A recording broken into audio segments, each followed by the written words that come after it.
този въпрос, ще ви изненадам с нещо изобщо, но просто има един съвет, който мога да дам към всички родители, които са изпаднали в подобно положение на това, предстоят им трансплантации или подобни проблеми. Питайте се да намерите някакъв изход навън. Било то в Англия, било то в Германия, където и да е, но просто трябва да се търсят някакви начини за там. Благодаря ти за това, което казваш. Много ми се иска след тази история да се опитаме да се свържем с бащата на Али, които в момента са в Бирмингам. На тях им предстои ретрансплантация. Ще се опитаме ли да го наберем? За да можете да видите каква огромна разлика има между тази първа история, която чухте, и това, което ще ви разкаже Стефан Чуланев. Ще опитаме да се свържем. Ако не успяваме да се свържем, ще говори някой друг. Добре, така или иначе ще чуете тази история, тя е просто покъртителна. Тогава ще дам думата на Айше Мехмедева, за да ви разкаже какъв е техният случай. Здравейте на всички! Накратко искам да разкажа на дъщеря ми историята. Трансплантирана е 2005 година в болница Лозенец. Продължи така една година след трансплантация и се наложи да се оперира, да й се направи шантова операция. След дългото чакане на доктор Спасов 12 часа и появи се той и така и нищо не стана. Отлагаха я след една година още една операция от професор Малаво и продължи така известно време. Тя плаши се повече, почнаха и нейните проблеми, докато не срещнахме доктор Русева. И след това отидохме с доктор Русева в Бирмингам в Англия. Детето се оперира още веднъж. И сега е добре. Извинявайте, колеги, имаме връзка с Англия. Ако искате да чуем тази история и ако имате после някакви други въпроси. На телефона ли сме вече? Ало?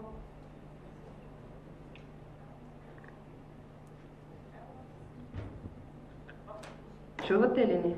Стефчо? Ето. Разкажи с няколко думи. Чуваш ли ни? Мен определено не. Ало, чуваш ли ни? Разкажи с няколко думи какво се случи с вас и с дъщеря ви. Защо сте в момента в Англия? Ами, с много време разполагам. Давай. Добре. Ще се опитам да бъда кратък. Казвам се Стефан Чуланев, баща съм на Александра Анева. Това е едно от последните деца след трансплантация на болница. Това е много чудовна трансплантация. И в момента Бирмингам чакаме да тъй като става жив договор, че изчакам. Или пък да. Пътя беше страшно. Не пожелавам никой да приема тези кошмари. Бил съм доста по тази и знам, си изключително сложна и детската хирурзи с специални знания и умения.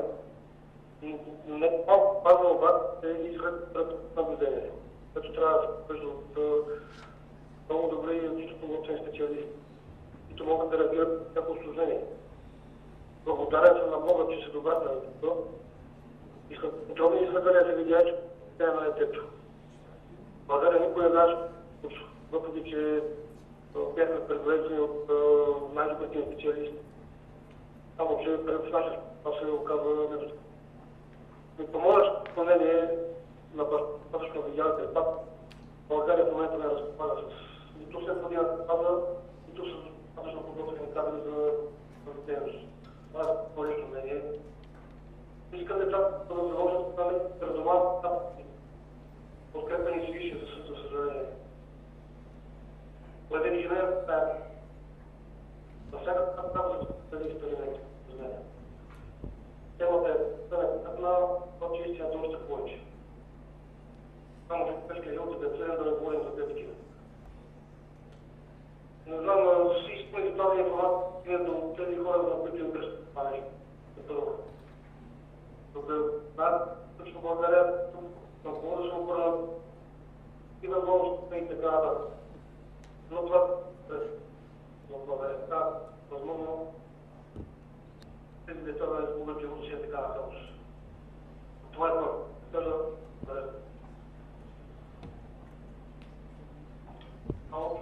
да, благодаря ти много. Благодаря ти, да. Успех ви желая там и всичко. Искаме ви пати. благодаря.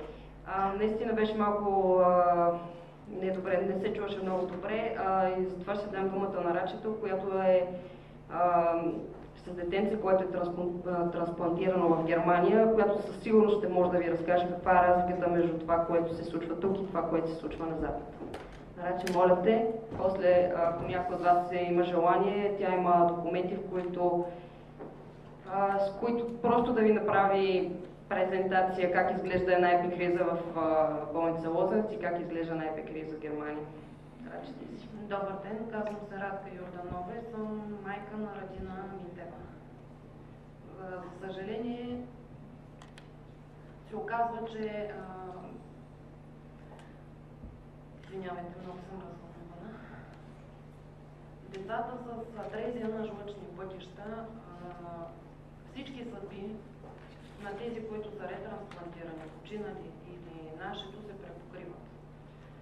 За съжаление, много пъти бяхме лъгани и отлагани за трансплантация, като насреща не всички документи са изрядни. Ние специално за всички престои в болница Лозенец нямаме нито една епикриза, нито имаме едно изследване. Нито на мен, нито на детето, нито на съпруга ми. В болницата бяха запознати със състоянието на детето ни още през април, когато тя беше на 3 месеца и до 2 декември операция не беше осъществена. Май месец на двамата със съпруга ни бяха направени скенери и резонанси за определене на това, кой ще бъде донор.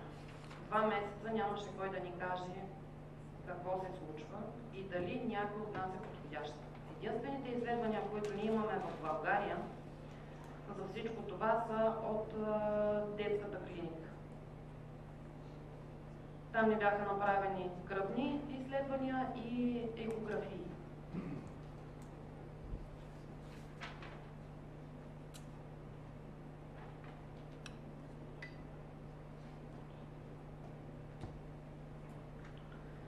Детето на много пъти беше приемано в детската клиника, поради това, че състоянието му се влошаваше. В болница Лозенец последния месец на нашето дете не беше направено никакво вливане, с изключение на последните 2 дни, когато бяха преливани албумин и някои други лекарства. По щастлива случайност успяхме след много мъки и много тичане между фондове, министерства,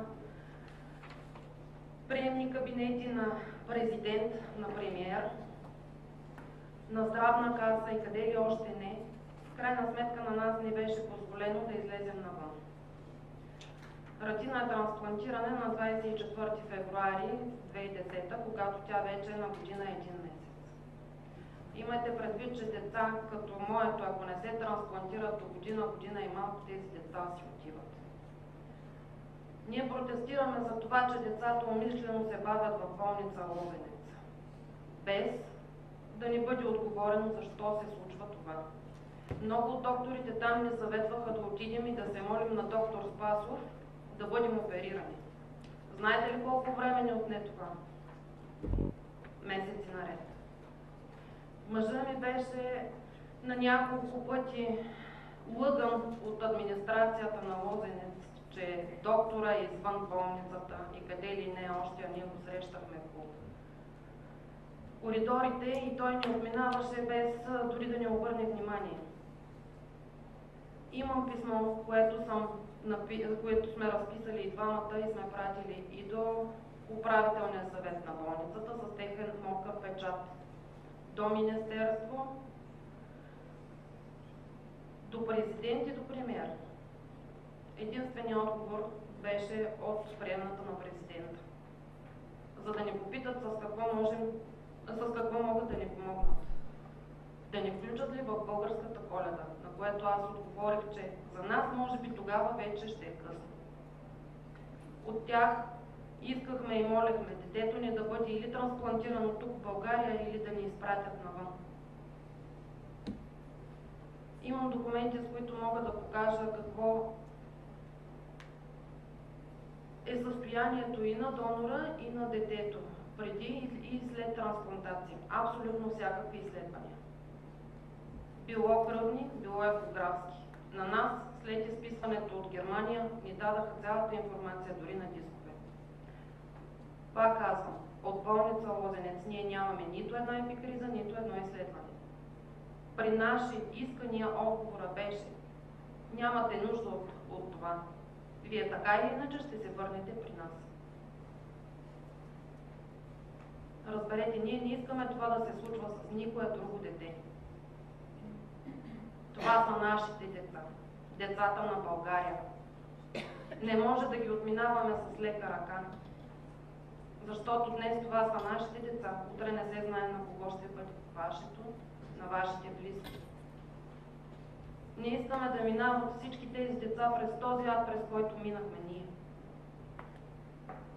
Благодаря ви. И аз ти благодаря. Сега ми се иска да чуете историята на едно дете, което е бъбречно трансплантирано. Тук е нейния баща. Ще помоля само микрофона да приближиш към него. Разкажете с няколко думи вашата история по картителна. Аз на няколко пъти се явявам като журналисти вече. Всички знаят, бях донор на дъщеря ми на бъбречна трансплантация в болница Лозенец. Бяхме трансплантирани доктор Спасов 30 ноември 2007 година. На 20 ден с дъщеря ми показателите бяха прекрасни. През цялото време той идваше при мен, заповяда, ела да видиш при нея, да видиш какво съм направил. При нея водеше на свиждане членове на правителството тогашното. И на 21-я ден ни банкет на коледен банкет на правителствена болница, което той не държа да дойде. Викам, на 20-я ден не си транспортира на дъщеря ми.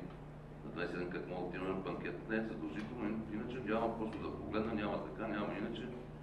Хубаво, аз отидох вкъщи, взех треки вечерта с техен транспорт, даже закараха до резиденция Бояна, този банкет, където после той си искал, че тя там танцува, не знам какво правя и там, познал летера, изпуснал урина в тялото, не знам, някакви такива фантасмагории.